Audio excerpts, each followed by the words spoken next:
विचलन कोण, पहले पिछला दिन का हम पहले रिपीट मारते हैं, मेरा आदत हो गया रिपीट करने का, समझिए पहले। प्रकाश का परावर्तन, इसमें क्या बताए थे, प्रकाश किसी स्रोत से आती है, टकरा के अपने ही माध्यम में लौट जाती है, प्रकाश का परावर्तन कहलाता है। डेली याद करो, अच्छा रहेगा। प्रकाश का परावर्तन में बहुत सारा उसमें टॉपिक बताए थे, हम जल्दी जल्दी बताते हैं, समझिएगा। ये कोई सतह है, इसका कौन सा सतह कहते हैं, इसको परावर्तक सतह। यहाँ से प्रकाश आ रही है किसी भी स्रोत से, टॉर्च से आवे, सूर्य से आवे, लालटेन से आवे, कुछ से आवे, यहाँ से प्रकाश आ रही है, ठीक है।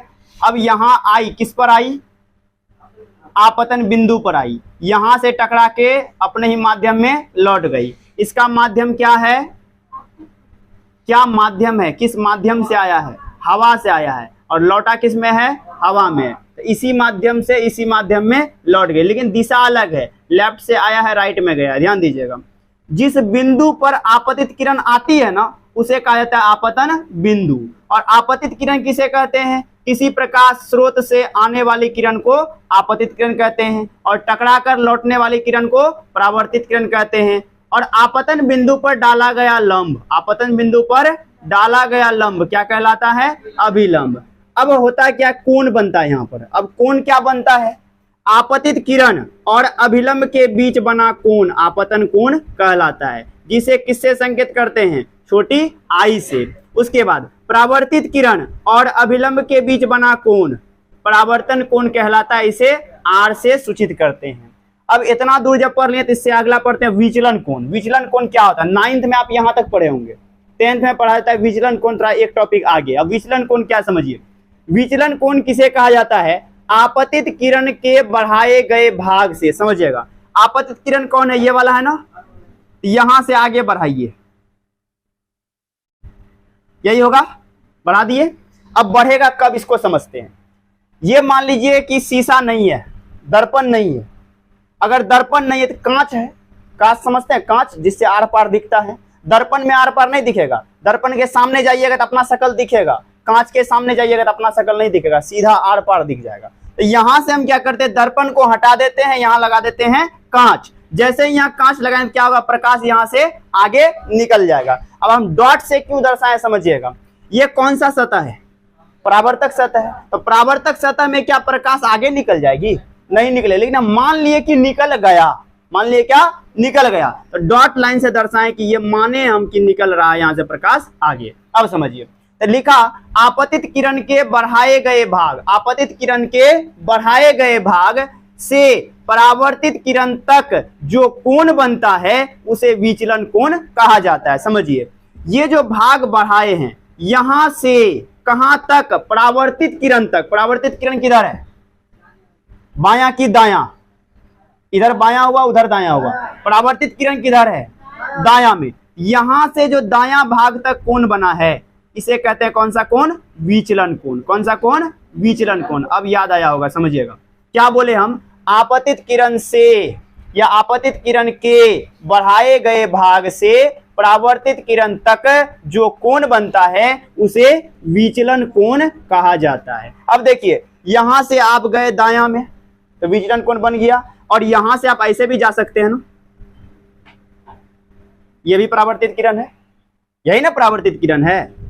तो इसके नीचे भी कोण बनेगा, इसके ऊपर भी। कहां से, बढ़ाए गए भाग से। तो बढ़ाए गए भाग से गए किसके पास, परावर्तित किरण के पास। कौन सा कोण बन गया, विचलन कोण। अब इधर से भी जा सकते हैं, तो यहां से जब जाएंगे तो ये कौन सा कोण कहलाएगा, विचलन कोण। डॉट वाला हम बता रहे हैं विचलन कोण, यानी कि आपतित किरण के बढ़ाए गए भाग से परावर्तित किरण तक जो कोण बनता है उसे विचलन कोण कहा जाता है। याद रहा, आपतित किरण से बढ़ाए गए भाग, वहां से कहां जाना है, परावर्तित किरण तक जो कोण बन जाएगा उसको कौन सा कोण कहेंगे, विचलन कोण। या दो तरीके से होता है, आपको हम दिखा दिए दो तरीका। देखिए यहाँ, एक यहां से गए ऊपर गए एक कोण, और दूसरा देखिए यहां से इधर गए गए। अब समझिएगा, घड़ी देखें, घड़ी घड़ी ऐसे घूमता है, घूमता है ऐसे, ये हुआ क्लॉक वाइज। कौन सा वाइज, क्लॉक, मतलब घड़ी के तरह, ठीक है। अब उल्टा घूमते हैं, ये हो गया कौन सा, एंटी क्लॉक वाइज। क्या हो गया, एंटी। तो ये हो गया सीधा, यानी कि घड़ी की दिशा में, ये हो गया उल्टा, मतलब घड़ी के विपरीत दिशा में। तो यहां देखिएगा, ये गए हम क्या, उल्टा, और ये क्या गए, सीधा। यानी विचलन कोण दो तरीके से होता है। एक देखिए, घड़ी के सुई की दिशा में लिखा हुआ है, घड़ी के सुई की दिशा में, और दूसरा होता है घड़ी के सुई के विपरीत दिशा में। जो घड़ी के सुई की दिशा में होगा उसको कहेंगे क्लॉकवाइज, और जो उल्टा साइड होगा एंटी क्लॉकवाइज। तो बताइए ये कौन सा दिशा है? क्लॉकवाइज। और ये कौन सा दिशा है? Anti clockwise. आप घड़ी को पकड़ लीजिएगा ना, ऐसे ही घूमता है।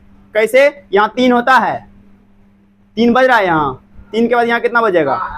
4 नहीं, सीधे यहाँ आ गए नीचा, 6 यहाँ आ गए, यहाँ आ गए, यानी ये हो गया घड़ी की दिशा में। अब उल्टा है, ये 12 से आ गया 9, 9 से आ गया 6, 6 से 3, ये हो गया एंटी। यानी ऐसे घूमेगा क्लॉकवाइज, उल्टा घूमेगा एंटी क्लॉकवाइज, ऐसे हाथ से ही पकड़ में आ जाएगा, ठीक है ना।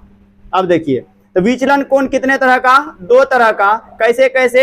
एक घड़ी के दिशा में, एक घड़ी के विपरीत दिशा में। घड़ी मतलब घड़ी का सुई, घड़ी के सुई की दिशा में, और घड़ी के सुई के विपरीत दिशा में। तो जो घड़ी की दिशा में होगा क्लॉकवाइज, जो विपरीत दिशा में होगा एंटी क्लॉकवाइज। अब यहाँ पर विचलन कोण का फॉर्मूला होता है। क्या फॉर्मूला होता है? यहाँ पर देखिएगा, पूछ देता है कभी कभी। विचलन कोण बराबर सूत्र होता है 180 degree minus 2i, 180 degree minus 2i। अब हिंदी करते हैं इसका। विचलन कोण का मतलब आप समझ गए हैं कि आपतित किरण को कहां बढ़ा देंगे? आगे तक, और वहां से कहां चले जाएंगे? परावर्तित किरण तक। उतना दूरी में जो कोण बनेगा उसको कौन सा कोण कहेंगे?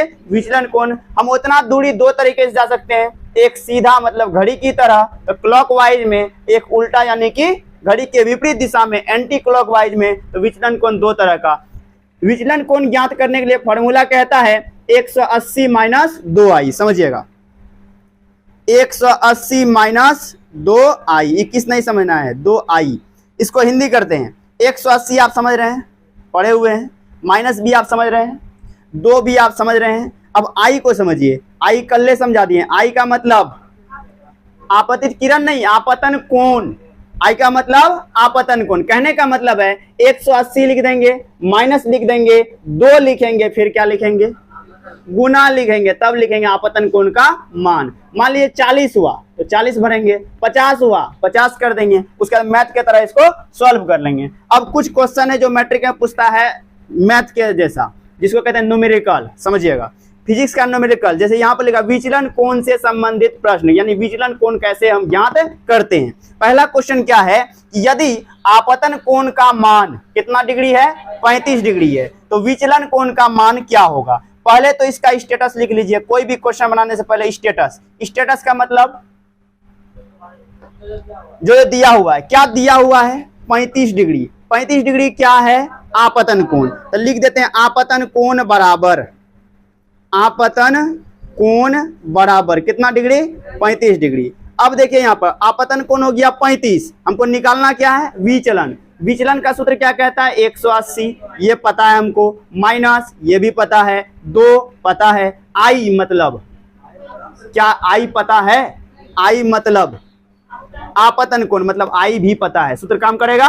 यहाँ क्या लिखेंगे? विचलन कोण का मान निकालना है, तो विचलन कोण बराबर, विचलन कोण बराबर 180 डिग्री माइनस 2i। समझिएगा, यहीं पर बनाते हैं बराबर देकर। 180 माइनस 2 गुना, बोलिए आई का मान 35 डिग्री, घेर देते हैं, बराबर 180 माइनस 35 गुना 2 70 डिग्री, दोनों को घटाएंगे 110 डिग्री, यानी विचलन कोण का मान कितना आएगा? 110 डिग्री। इसको उतारिए खटाक से, समझ में आ गया होगा।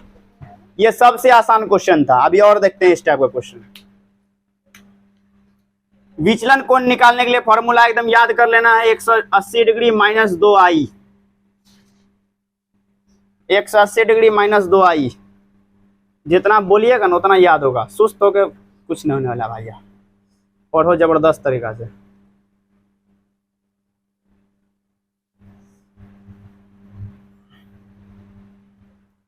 अपने से बना सकते हैं। स्टेटस लिखिए, फॉर्मूला लगाइए, बन जाएगा।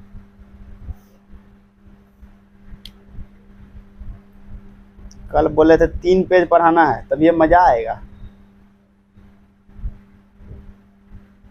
सवेरे कुछ नाश्ता वास्ता करके आया करो,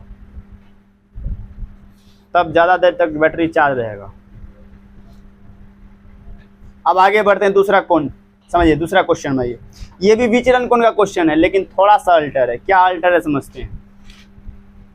यहां लिखा है यदि कोई आपतित किरण परावर्तक सतह से कितना डिग्री 35 डिग्री के कोण पर आती है तो आपतन कोण भी बताइए और विचलन कोण भी बताइए। साथ चित्र में बनाते हैं, पहले समझिए। यहां पर लेते हैं हम एक सतह, ले लिए सतह, यही सतह है। अब समझिए क्या कहा कि यदि कोई आपतित किरण परावर्तक सतह से कितने डिग्री पर है 35 पर आ रही है, कितने पर 35 पर, तो यहां से आपतित किरण आ गया, आया कितने डिग्री पर आया, तो ये होगा 35 डिग्री। कोई दिक्कत है? नहीं है। अब समझिए आगे, तो यहां से जब आया तो कहीं जाएगा, ये दूसरे माध्यम चल जाएगा। समझिए यहां से आया बायां में, गया कहां दायां में, ये सब पहले पढ़ा चुके हैं। कितना डिग्री पे आया है 35 पे, गया कितना पे ये हमको पता नहीं है, क्या क्वेश्चन बताया ही नहीं है। तब कहता है आपतन कोण का मान बताइए। आपतन कोण किसको कहते हैं? आपतित किरण और अभिलंब के बीच बना कोण, आपतित किरण और अभिलंब के बीच बना कोण। अब देखिए अभिलंब है, इसमें अभिलंब है। अभिलंब किसको कहते हैं? आपतन बिंदु पर डाला गया लंब। तो देखो पिछला क्लास जब तक याद नहीं रहेगा ना मजा नहीं आएगा। अब अभिलंब देखिए यहां पर, यही अभिलंब होगा लगभग, ठीक है। अभिलंब कितने डिग्री का होता है? 90 डिग्री का होता है। कहने का मतलब है कि अभिलंब के बायां साइड कितना डिग्री का 90, और अभिलंब के उस साइड 90 90 90, तो एक सरल रेखा पर कितना हो गया 180। समझिएगा यहां पर ये अभिलंब कितने डिग्री पर है 90 पर है, तो आप सोचिए 90 में ये कितना खा गया 35, तो 90 में 35 खिला दीजिए, बचा कितना 10 बचा। 90 में 35 खिला दिए, कितना हुआ 55 हुआ। समझिएगा कहने का मतलब है ये क्या है, ये रेखा का नाम क्या है अभिलंब, इस रेखा का नाम क्या है आपतित किरण, इस रेखा का नाम क्या है परावर्तित किरण। हमको किसका मान निकालना है आपतन कोण का। पहले स्टेटस लिखते हैं, आपतित किरण आया है कितने डिग्री पर 35 डिग्री पर, तो लिखते हैं आपतित किरण। समझिएगा आपतित किरण द्वारा निर्मित कोण, मतलब बनाया गया कोण कितना डिग्री है 35। हमको किसका मान चाहिए आपतन का, तो लिखते हैं यहां आपतन कोण बराबर, आपतन कोण बराबर। आपतन कोण देखिए अभिलंब कितने डिग्री का है 90, ये 90 था, जब ये आया तो कितना ले लिया 35, तो ये 35 इसमें घट जाएगा, तो 90 में 35 घट गया, कितना बच गया, यानी आपतन कोण का मान 55 डिग्री। अब किसका मान मांगा विचलन कोण का। देखिए यहाँ विचलन कोण बराबर, विचलन कोण बराबर, इसका फॉर्मूला दिया हुआ है। क्या फॉर्मूला है 180 माइनस 2i। समझिएगा 180 माइनस 2 गुना आई, बोलिए कितना डिग्री, आई मतलब आपतन, आपतन का मान निकल गया कितना 55 डिग्री। समझिएगा यहाँ जगह थोड़ा कम है, हम करते हैं एक काम, 180 घटा 2 गुना 55 110, तो 180 में 110 खत्म 70 डिग्री। समझ में आया? निकाल लेगा। तो पहले क्या करना है, कितना डिग्री पर आया 35 पर, तो ये कोण कितना हो गया 90 माइनस 35, कितना आ गया 55। जब ये आ गया 55 तो विचलन कोण निकालने के लिए 180 माइनस 2i, तो 180 माइनस 2i 70। क्लियर? जल्दी कीजिए।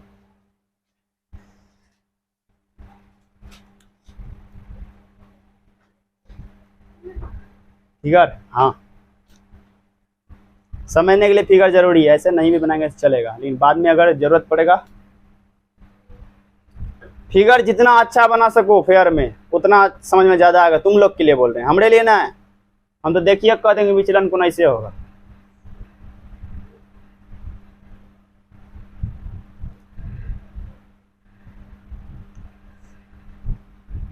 समय बहुत कम हो गया है, सिलेबस खत्म करना थोड़ा टफ हो जाएगा, इसलिए थोड़ा ज़्यादा पढ़ना होगा।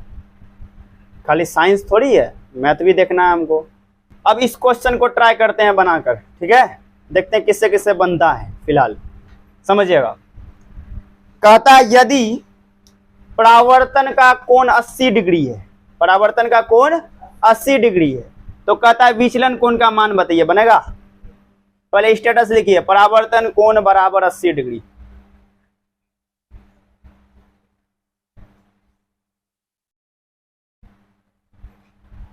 जिसका क्लास छूट रहा है साइंस का, उसके लिए साइंस हार्ड हो जाएगा, 100% हार्ड होगा। और जो याद नहीं कर पा रहे हैं, हम कहते हैं याद सही से करो, किसी को कंप्लीटली याद नहीं होता है, हम ये देख रहे हैं। कंप्लीट याद का मतलब है यार क्वेश्चन बोले आंसर खटाक से आना चाहिए, सोचने लगते हो। चलो ध्यान देते हैं, स्टेटस क्या लिखना है, परावर्तन कोण बराबर 80 डिग्री लिख लिए। अब बताइए हमको क्या निकालना है, विचलन कोण। विचलन कोण का फॉर्मूला 180 माइनस 2i, समझिएगा 180 आपको पता है, माइनस भी आपको पता है, 2 पता है, i मतलब क्या होता है, आपतन कोण। क्या आपतन कोण पता है तो पता करना होगा, तो लिखिए आपतन कोण बराबर, आपतन कोण बराबर। अब बता आपतन कोण का मान कितना होगा, जो पिछला चीज याद किया उसको पता होगा पक्का। आपतन कोण बराबर कितना होगा, दिमाग लगाइए, आपतन कोण कितना होगा। कोई कह रहा है कि 180 माइनस 80 मतलब 100, 100 बोल रहे हो ना, और किसी को कुछ आ रहा है 10 होगा, चलो दूसरा आंसर 10 लिख देते हैं। और किसी को कुछ दिखता है, अब हम बताते हैं।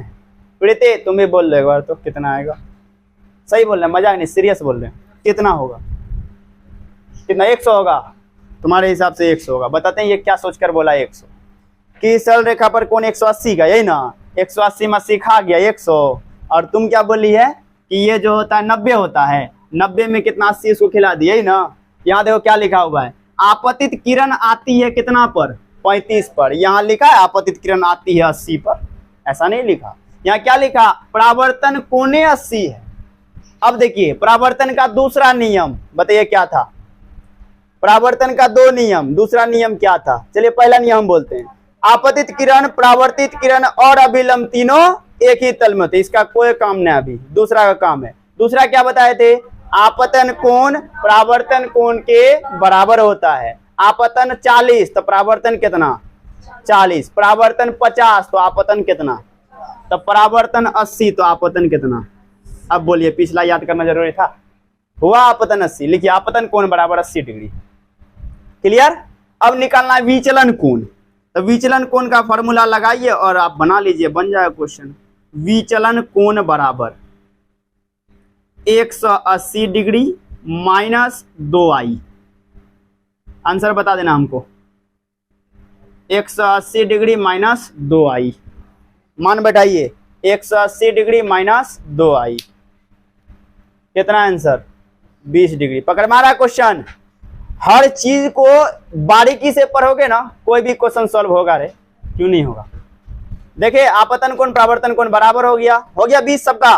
कैसे हुआ 20 हम दिखा देते हैं, 180 माइनस 2 गुना कितना 80, 2 गुना 80 कितना, 180 में 160 गया 20। क्लियर। अब समझते हैं लास्ट टॉपिक, प्रतिबिंब। समझिएगा प्रतिबिंब क्या होता है, समझिए।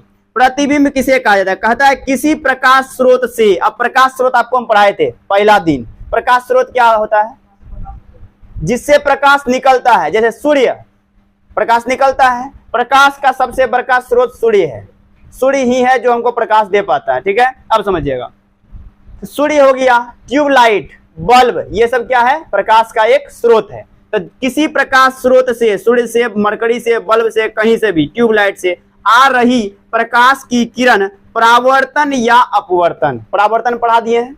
परावर्तन क्या होता है, प्रकाश आके टकराता है, माध्यम में लौट जाता है। अब अपवर्तन को पढ़ाएंगे दूसरे चैप्टर में। ठीक है, समझिएगा। तो परावर्तन या अपवर्तन के बाद जिस बिंदु पर मिलती है या तो मिलती हुई प्रतीत होती है, उस बिंदु को उस वस्तु का प्रतिबिंब कहा जाता है। समझो पहले बात को, क्या कहा कि किसी प्रकाश स्रोत से आ रही प्रकाश की किरण, किसी प्रकाश स्रोत से आ रही प्रकाश की किरण, ठीक है, किसके बाद, परावर्तन या अपवर्तन के बाद, परावर्तन या अपवर्तन क्या, परावर्तन समझा दिए, अपवर्तन दूसरे चैप्टर में चर्चा करेंगे, पूरे चैप्टर है अपवर्तन। परावर्तन या अपवर्तन के बाद जिस बिंदु पर मिलती है या तो मिलती हुई प्रतीत होती है। अब समझिए, मिलती है मतलब हो गया कि हमको दिख रहा है कि मिल रहा है। जैसे 4 चक्का का गाड़ी आ रहा है, 4 चक्का वाला, ठीक है, शाम के समय, रात के समय, अगर 2 लाइट जल रहा है, इसका मतलब क्या है, 4 चक्का होगा, अंदाज बोलते हैं। ऐसा भी हो सकता है 2 मोटरसाइकिल साथ में आ रहा होगा, ऐसा भी हो सकता है। तो यहाँ क्या है, लगता है कि 4 चक्का आ रही है, ठीक, या तो 4 चक्का ही आ रही है, दोनों में अंतर है ना। लगता है और आ रही है, लगता है का मतलब क्या हुआ, कंफ्यूजन है, हो भी सकता है नहीं भी, लेकिन कंफर्म आ रही है इसका मतलब पक्का कार ही है। वही चीज है, जिस बिंदु पर मिलती है मतलब कंफर्म, या तो मिलती हुई प्रतीत होती है मतलब हो भी सकता है नहीं भी हो सकता है, उस बिंदु को उस वस्तु का प्रतिबिंब कहा जाता है। अब यहाँ 2 बात आया है कि मिलती है और मिलती हुई प्रतीत होती है।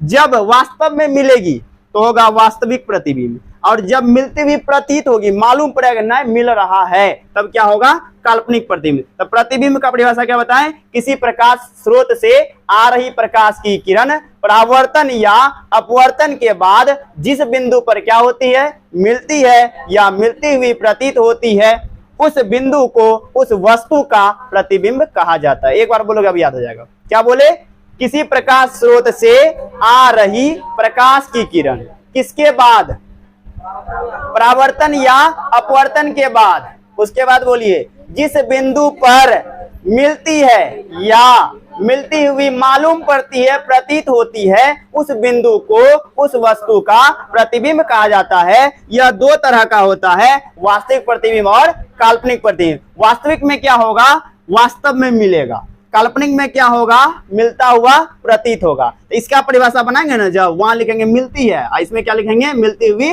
प्रतीत होती है। अगला दिन, इतने रहने दीजिए आज।